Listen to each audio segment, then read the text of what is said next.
Selamat pagi. Pagi. Ini di mana ini ya? Kapal.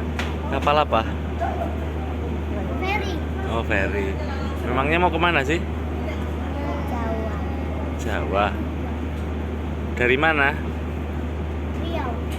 Dari Riau. Mau ke Salatiga. Salatiga itu di mana? Jawa. Terus Jawa Tengah. Oh, Jawa Tengah. Mau kemana? Yang sana yuk, sana yuk. Oke. Itu di depan kita itu nampak ya, di tengah-tengah gedung itu adalah Menara Siger. Itu ikonnya Provinsi Lampung. Itu speedboat, tapi versi speedboat ya Pak? Iya. Ini adalah Pelabuhan Bakauheni Lampung. Kita di atas KMP Batu Mandi. Ini tadi ada keterlambatan untuk keberangkatan. Kita sudah antri di sini sejak jam 1:30 pagi. Nah, ini baru masuk pada jam 6 pagi.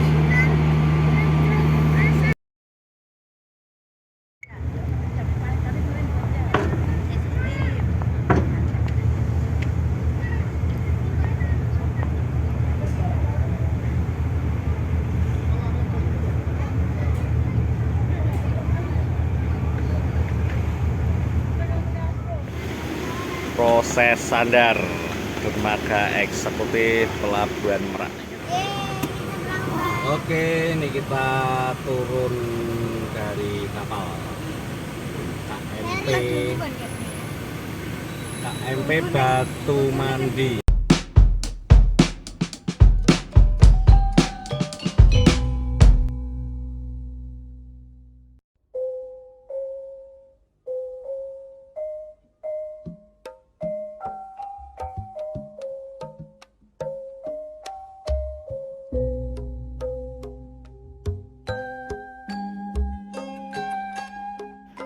Halo pemirsa dimanapun Anda berada, salam sejahtera untuk Anda semua. Semoga Anda semua dalam keadaan sehat selalu.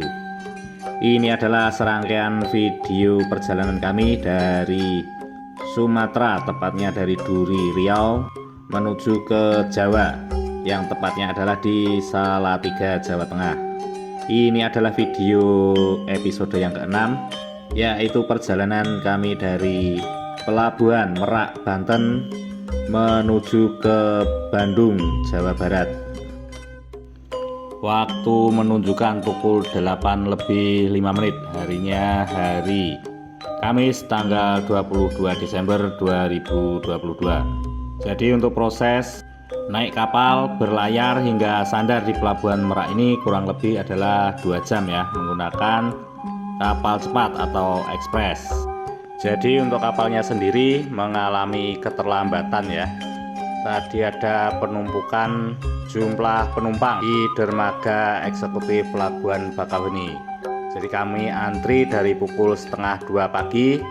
Sebenarnya dari pukul 1:30 tadi sudah ada 2 kapal sebelumnya yang berangkat, namun kami tidak dapat jatah untuk naik kapal.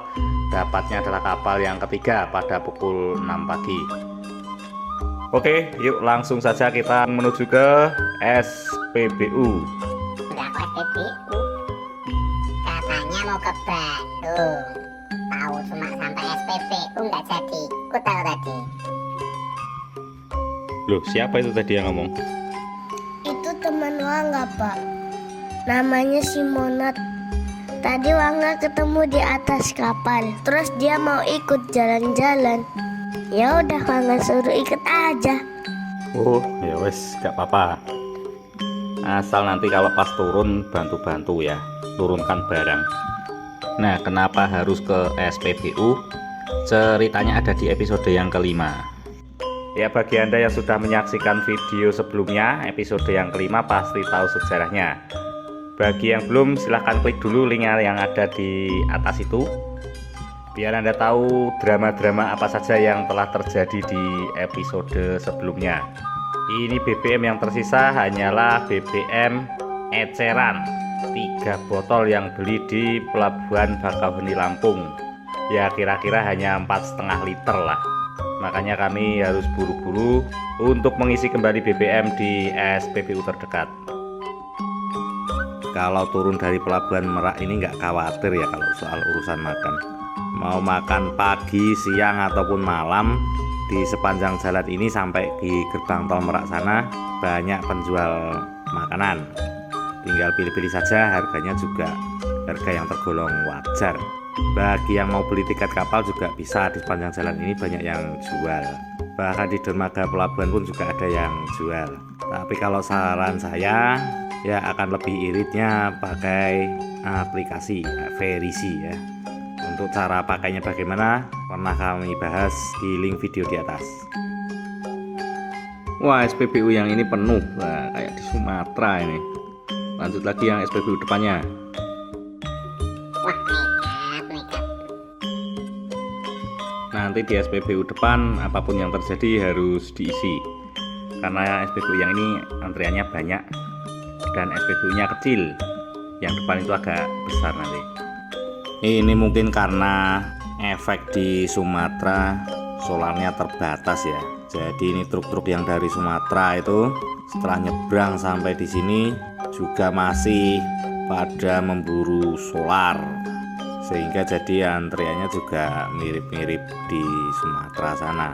Semoga yang di depan sana nggak antri seperti itu ya, soalnya gawat ini kalau tidak segera diisi. Ladalah, SPBU yang ini penuh juga rupanya. Ya terus piye mas? Tetap mau nekat lagi? Wah, kalau ini ya nggak berani nekat lagi. Oke, kita terobos saja dari pintu keluarnya ini. Apapun yang terjadi ya harus diisi di sini.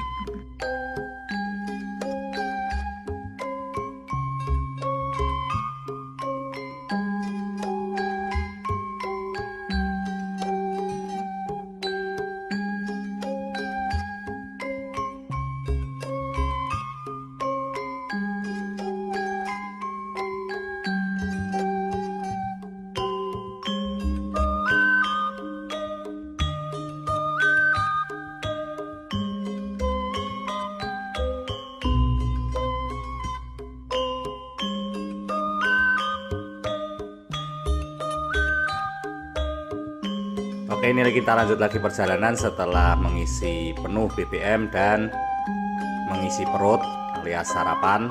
Sudah mandi juga, jadi nggak bau apek lagi ya. Ini sekarang waktu menunjukkan pukul 10 pagi waktu Indonesia bagian Barat. Kami start dari Merak.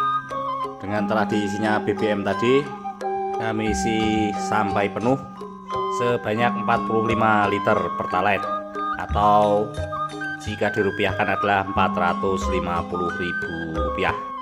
Kalau dipikir-pikir ya agak nyaris ya sebenarnya ya, karena kapasitas tangki BBM mobil kami ini adalah 50 liter, sedangkan waktu mengisi BBM eceran adalah 3 botol air mineral yang besar itu ya.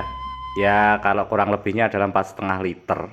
Berarti BBM yang tersisa ketika kami sampai di Pelabuhan Bakauheni tadi kurang lebih hanya 0,5 liter. Nyaris ya. Untung aja nggak mati di tempat tadi. Kalau sampai mati kehabisan BBM, wah kacau. Oke, di depan kita ini adalah gerbang tol Merak. Tapi di sini belum bayar ya, hanya ngetap saja. Dan oke, ini adalah tol Jakarta Merak. Untuk informasi dan catatan perjalanan, sampai di gerbang tol Merak tadi, total jarak tempuh yang sudah kami lalui adalah 1.292 km dengan konsumsi BBM rata-ratanya adalah 13,3 km per liter. Dan ini sudah memasuki provinsi yang kelima, yaitu Provinsi Banten. Ya, sebelum melanjutkan perjalanan, ada baiknya bagi Anda yang belum subscribe di channel ini, apabila berkenan mohon di subscribe, bunyikan juga tanda loncengnya agar Anda diingatkan selalu oleh YouTube apabila ada video-video terbaru dari kami. Tekan tanda jempol ke atas apabila Anda menyukai video ini, Silahkan juga untuk coret-coret di kolom komentar untuk sekedar mengisi daftar hadir atau apabila ada pertanyaan maupun kritik dan saran. Saya rasa ini adalah tindakan yang sangat ringan untuk Anda lakukan karena hanya tinggal klik-klik dan ketik.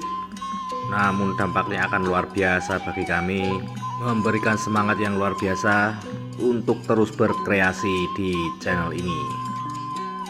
Loh Mas, saya dengar ceritanya rombongan sampean itu kan 3 mobil. Nah, dari tadi saya tengok ke belakang kan cuma tinggal 1 mobil aja yang ikut. Apa yang satu ketinggalan? Oh iya, dari SPBU kita mengisi BBM tadi, satu rombongan yang mobil hitam sudah pisah ya, karena tujuannya adalah ke Cilegon. Nah ini tinggal tersisa 2 kendaraan rombongannya.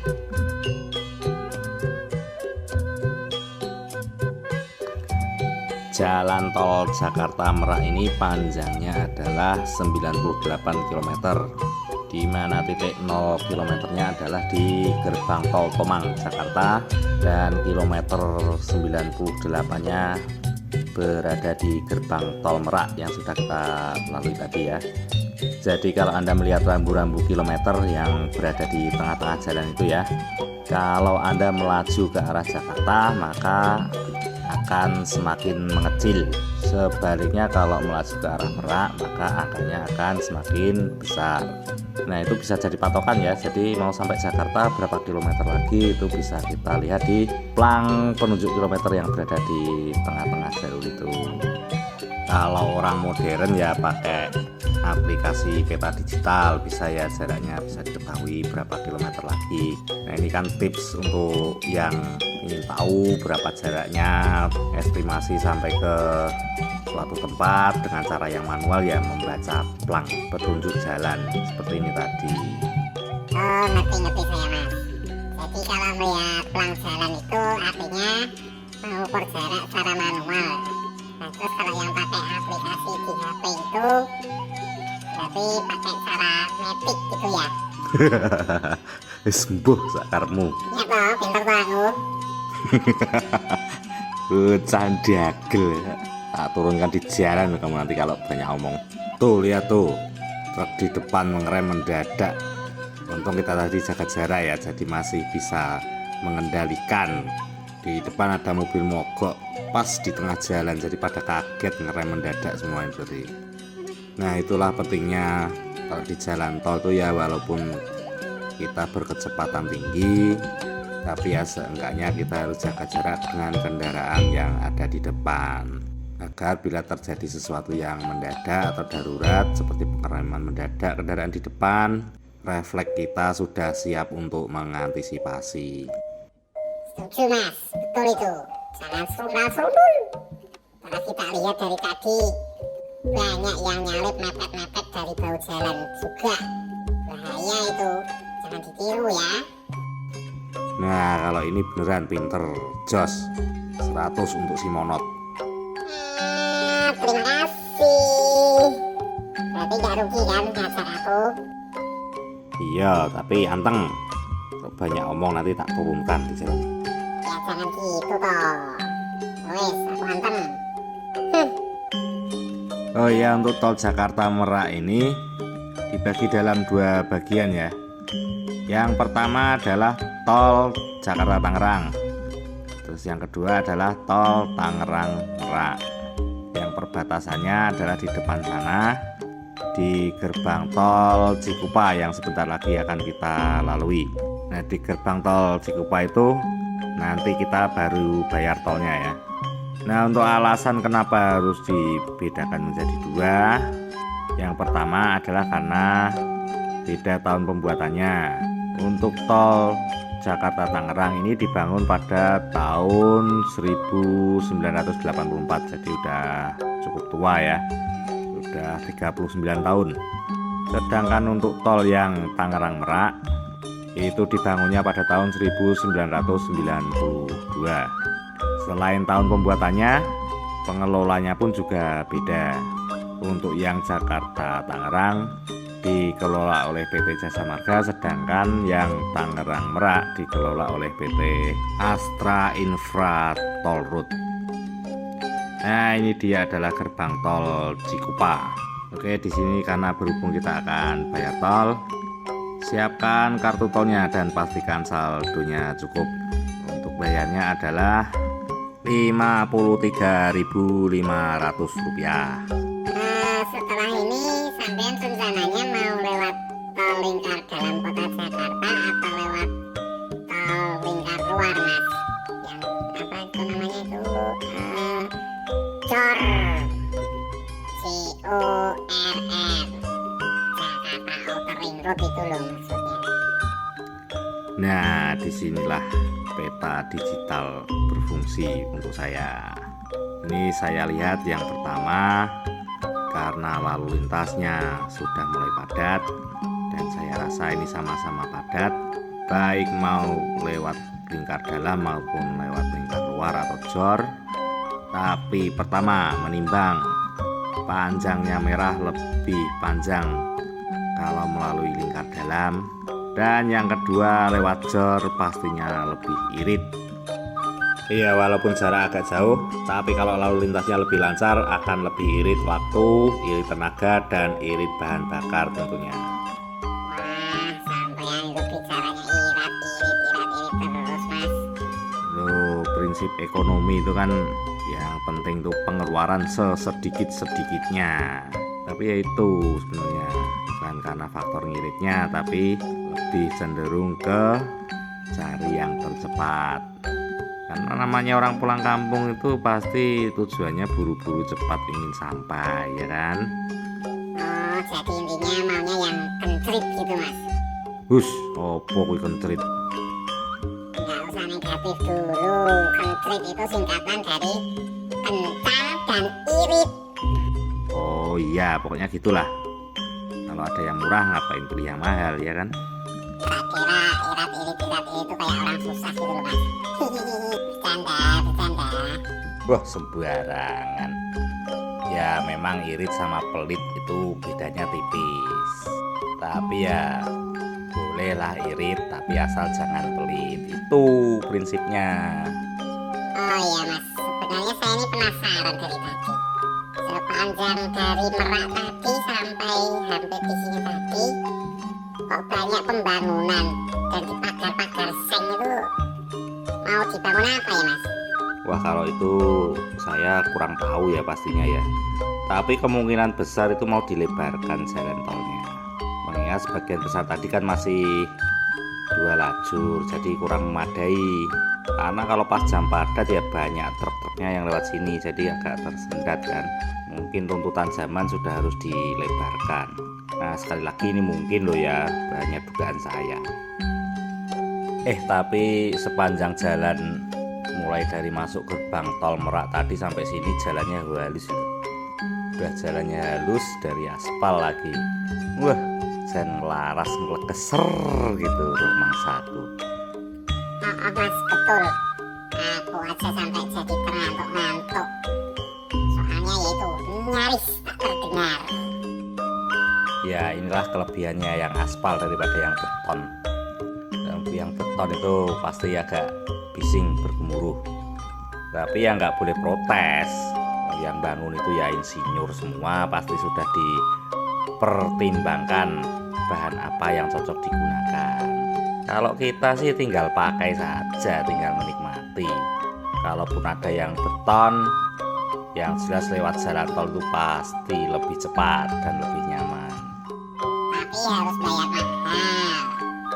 Loh, kalau itu ya sudah konsekuensi. Kalau perumpamaannya gini, misalnya kamu jalan ke suatu tempat, kamu capek, nyetop tukang becak biar lebih cepat dan nggak capek.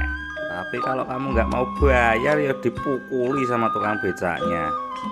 Bener juga ya. Oke, ini kita sudah hampir mendekati akses keluar tol lingkar luar atau JOR ya. Ini berada di kilometer 9, sedangkan akses keluar tol JOR itu di kilometer 8. Makanya kita mulai menepi ya dari sini. untuk ambil ke kiri. Jadi patokannya kalau mau lewat jor itu di kilometer 8 keluarnya ya. Nah ini kita masuk ambil kiri, tapi jangan salah jalur ya. Kita setelah ambil kiri harus mepetnya ke kanan, karena kalau yang paling kiri itu adalah jurusan ke Kembangan dan Rawabuaya. Kalau yang tengah itu jurusan mau ke Lingkar Luar, tapi yang barat, yang ke arah Tanjung Priok itu ya. Ke arah bandara juga ambilnya yang tengah.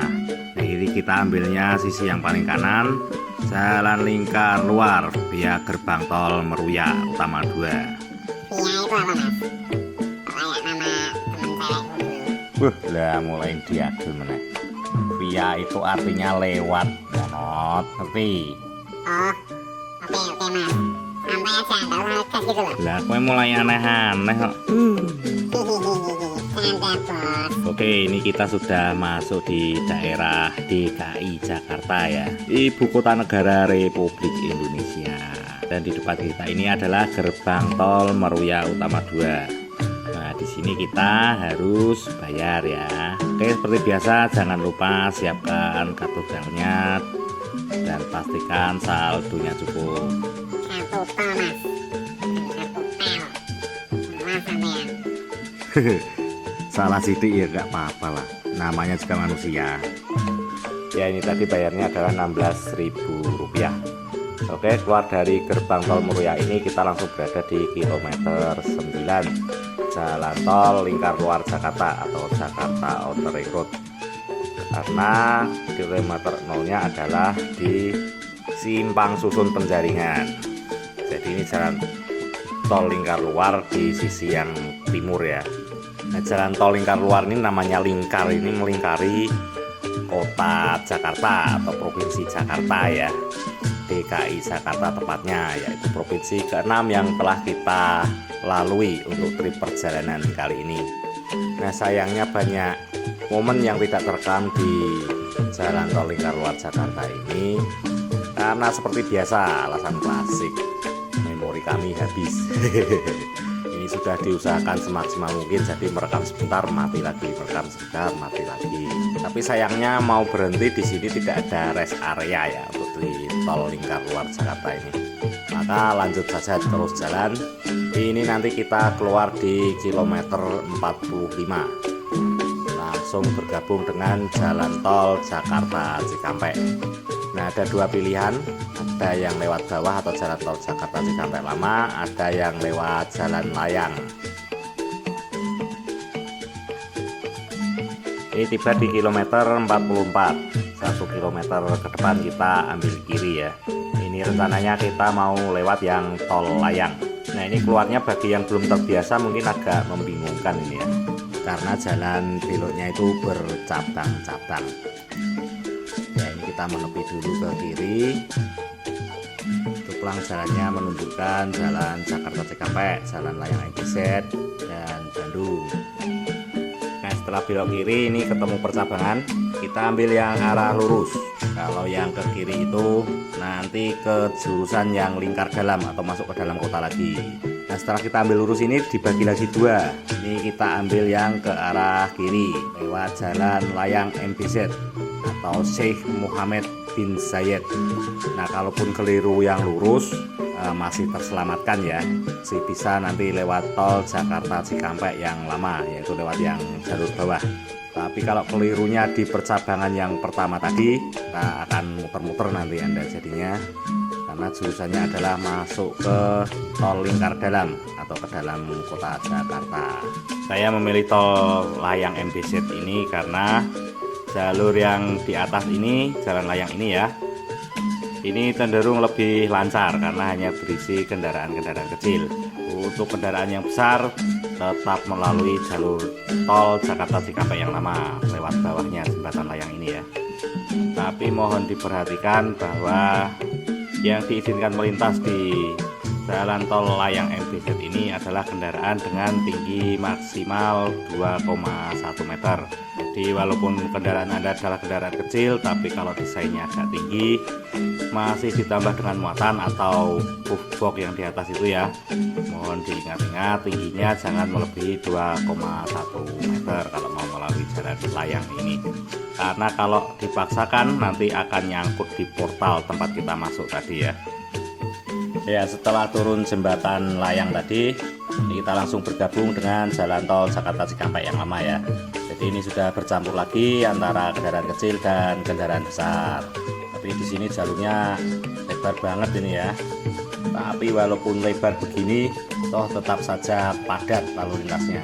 Makanya sampai dibangun lagi jalan tol layang untuk mengurai kepadatan di jalan tol Jakarta Cikampek ini. Karena ini merupakan jalan tol yang paling sibuk. Waktu menunjukkan pukul 14 waktu Indonesia bagian Barat. Kita sampai di kilometer 52 tol Jakarta Cikampek. Nah, ini kita mau istirahat dulu di rest area kilometer 57 arah Cikampek. Oke, langsung skip saja. Ini saat ini kita berada di kilometer 67 tol Jakarta Cikampek dan sudah mendekati persimpangan menuju ke tol Cipularang atau tol Purbalenyi. Loh mas, mana rombongannya satu? Kok nggak ikut ya? Oh lah, aku tidur terus kok. Oh ya, saya yang lupa bilang ding. Ya, di kilometer 57 tadi di rest area, saat ini kita melaju sendirian karena rombongan yang satunya langsung melanjutkan perjalanan ke Semarang dan kami akan menuju ke Bandung terlebih dahulu. Nah, di depan kita ini adalah gerbang tol Kaliurip Utama. Di sini bayarnya 20.000 ya untuk golongan 1 atau kendaraan kecil. Nah, setelah melewati gerbang tol ini sah resmi kita sudah melaju di ruas tol Cipularang atau kalau utuhnya ya ruas tol Purbalenyi. Ini tepatnya di kilometer 68. Loh, kok tiba-tiba langsung kilometer 68 mas? Jadi ceritanya ini kilometernya itu lanjutan dari tol Jakarta Cikampek tadi ya. Nah terus mas, kalau yang ke arah Cipali? Sama, kita ambil ke arah Cipularang maupun ke Cipali, kilometernya tetap melanjutkan dari tol Jakarta Cikampek. Nah terus gimana titik kilometer nolnya mas? Kalau tol Jakarta Cikampek sendiri mulainya dari Simpang Susun Cawang sana, jadi nyambung dengan tol lingkar dalam kota. Singkat kata singkat cerita, ini adalah rest area kilometer 88 tol Cipularang arah Bandung. Sampai di sini tadi pukul 14.45. Untuk saat ini sendiri waktu sudah menunjukkan pukul 17.45 menit. Tadi kami sempatkan tidur dulu karena di rest area kilometer 57 Jakarta Cikampek sebelumnya rest areanya penuh sekali, jadi tidak memungkinkan untuk istirahat. Oke, lanjut, dan ini kita langsung saja menuju ke arah Bandung. Yuk, gas! Wah, habis tidur suaranya udah pulih lagi sih Monot. Udah siap kamu Monot? Ya sudah lah mas, udah fresh gini kok. Oke. Kamu tahu nggak kata orang-orang itu di kilometer 90-an tol Cipularang ini katanya mistis. Medeni loh. Kamu siap nggak? Tinggal 2 km lagi loh ini loh. Ih, ojo ngono to mas, wedi aku. Takut juga tuh kamu. Oke, daripada penasaran kata orang-orang, yuk langsung kita buktikan saja ke TKP. Aku tak pindah belakang dulu ya mas. Loh lah nopo? Wedi, takut. Payah. Ini adalah kilometer 90 tol Cipularang, dimana jadi omongan orang bahwa dari kilometer 90 ini sampai dengan kilometer 100-an di depan sana adalah daerah yang paling rawan di ruas tol Cipularang ini, karena saking seringnya terjadi kecelakaan dan banyak beredar cerita-cerita tentang kejadian horor di sini. Bahkan sampai ada film horornya juga loh yang mengambil settingnya itu dari jalan tol Cipularang ini. Banyak kecelakaan fatal yang terjadi di rentang kilometer 90 sampai kilometer 100. Mulai dari yang kecelakaan artis sampai kecelakaan beruntun yang parah pernah terjadi pada tahun 2019 lalu, di mana ada dump truck dari arah Bandung ke Jakarta yang mengalami remblong, lalu hilang kendali dan terguling melintang di tengah jalan, tepatnya di kilometer 91. Nah, karena posisinya yang melintang itu jadi membuat kendaraan di belakangnya itu antri macet. Nah, pada saat lalu lintas macet itu datang lagi satu dump truck dari arah belakangnya yang juga mengalami remblong dan hilang kendali, kemudian menabraki kendaraan yang sedang antri macet tadi sampai melibatkan 20-an kendaraan saat itu. Saya yang hanya melihat beritanya, namun merasa bahwa berita itu adalah hal yang sangat horor sekali kalau menurut saya ya. Banyak pendapat mengkaitkan kejadian-kejadian tersebut dengan hal-hal yang mistis atau keangkeran daerah yang sekitar sini ya. Namun kalau mau membahas tentang hal itu mungkin belum sampai ilmu saya kalau tentang hal-hal mistis. Ini adalah pertama kalinya saya lewat tol Cipularang ini. Dan yang saya rasakan ketika melintas di ruas tol ini memang terasa agak aneh gimana gitu loh. Yang pertama, ini jalannya naik turun, dan naik turunnya itu panjang melandai ya, bukan turunan yang curam. Kalau Anda pernah membaca atau mendengar, ada pendapat logis bahwa banyak terjadi kecelakaan di area ini adalah karena faktor jalan yang menurun sehingga memicu malfungsi kendaraan atau rem kendaraan. Nah, saya setuju kalau dengan hal ini. Namun kalau boleh saya menambahkan, nah ini menurut pendapat pribadi saya ya. Yang saya rasakan adalah ketika mengemudi di jalan tol itu pasti pola pikir sebagian orang adalah lebih memacu kecepatan daripada ketika berkendara di jalan raya biasa. Ya wajar ya, karena memang jalan tol itu memungkinkan untuk hal tersebut. Nah, kondisi begitu ditambah dengan jalan yang menurun. Tapi karena menurunnya ini landai kadang tidak disadari. Dalam kondisi keadaan yang begini di jalan menurun ini maksudnya ya, kendaraan yang sebenarnya nggak kencang-kencang amat pun bisa lari kencang di sini, bahkan bisa melebihi top speednya standar ya. Nah, ini secara manusiawi kalau tidak sadar diri bukannya mempertahankan di kecepatan normal, tapi malah jadi ajang untuk memacu adrenalin karena ya mungkin bangga ya, kendaraannya bisa lari sekian kencangnya. Oke, dalam kondisi begini memang top speed akan meningkat tajam lebih dari standar. Tapi yang jarang disadari adalah bahaya yang menyertainya yang kadang tidak disadari dan dilupakan. Karena asik ngebut ya, lupa bahwa mampu nggak pengeremannya yang masih standar, apalagi yang jarang diservis. Mampu atau masih layak nggak bannya. Terus mampu nggak kaki-kaki kendaraannya, apalagi yang sudah oblak-oblak gitu ya.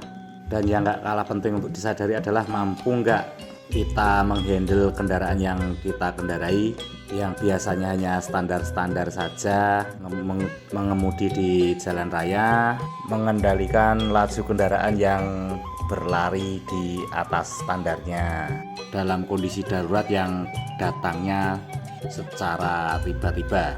Nah, itu yang jarang dipikirkan orang saat sudah asik ngebut. Yang kedua adalah karakter berkendara di tol ini kebanyakan lebih agresif ya. Berbeda sekali dengan tadi pas di tol Jakarta Cikampek.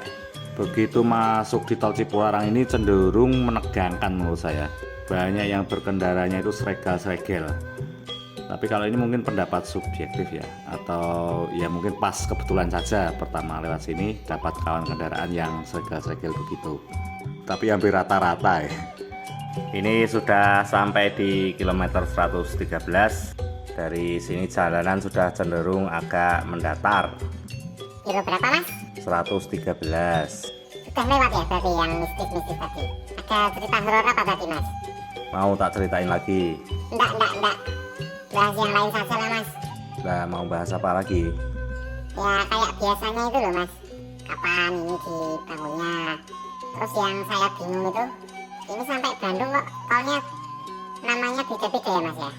Ada Cipularang, ada Padaleni, terus tadi sampean bilang Purbaleni. Jadi genahnya gimana itu mas? Genahnya jelasnya. Jadi gini, tol Cipularang itu adalah singkatan dari Cikampek, Purwakarta, dan Padalarang. Yang gerbang tolnya ada di kilo 121.400 depan sana nanti ya. Nah, itu dibangunnya selesai tahun 2005. Sedangkan untuk yang selanjutnya adalah jalan tol Padaleni, itu dari Padalarang sampai di Cilenyi ya. Nah, Itu kalau itu pembangunannya sudah agak tua, itu selesai tahun 1992.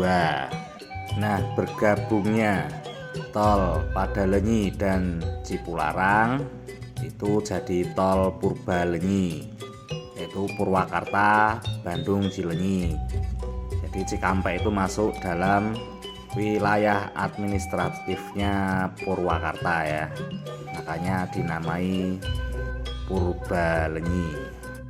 Nah, sekarang sudah disambung lagi dengan tol Cisumdawu, yaitu Cilenyi, Sumedang, Dawuhan, yang rencananya akan menghubungkan sampai ke Bandara Kertajati ya, yaitu bandaranya Jawa Barat. Namun kelihatannya belum selesai dibangun untuk saat ini.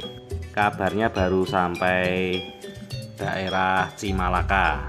Jadi nanti kalau sudah jadi, kalau tidak salah ya, ini akan bergabung lagi dengan tol Cikopo Palimanan, atau yang lebih sering dikenal dengan tol Cipali. Ya, ini sudah hampir sampai di Bandung. Rencananya kita akan keluar melalui gerbang tol Pasir Koja. Sayang sekali ini sampainya di Bandung sudah malam hari. Padahal rencananya estimasi sampai di Bandung adalah pagi atau siang hari. Nanti muter-muter dan sorenya lanjut perjalanan menuju ke Salatiga, Jawa Tengah. Namun berhubung sampainya di sini sudah gelap, ya kita muter-muter sebentar aja, nanti lanjut perjalanan ke Salatiga. Di depan adalah gerbang tol Pasir Koja. Seperti biasa, siapkan kartu tolnya, dan akhirnya sampai juga kami di Bandung, Jawa Barat, yang merupakan provinsi ke-7 yang telah kami lalui ya. Oke, di gerbang tol Pasir Koja ini bayarnya adalah Rp47.000. Dengan demikian, biaya perjalanan sementara yang telah dikeluarkan sampai di Bandung ini adalah Rp2.298.500. Sedangkan jarak perjalanan yang sudah ditempuh sampai di sini adalah 1.546 km. Nah, berhubung ini sudah sampai, untuk tujuan episode yang ke-6 kali ini, yaitu di kota Bandung, maka dengan ini kami mohon undur diri. Kami mau jalan-jalan untuk bernostalgia sejenak di kota Bandung ini. Dan akhir kata, terima kasih bagi Anda yang telah berkenan menyaksikan. Sampai jumpa di episode yang selanjutnya. Salam sejahtera untuk Anda semua, dan akhir kata, dadah.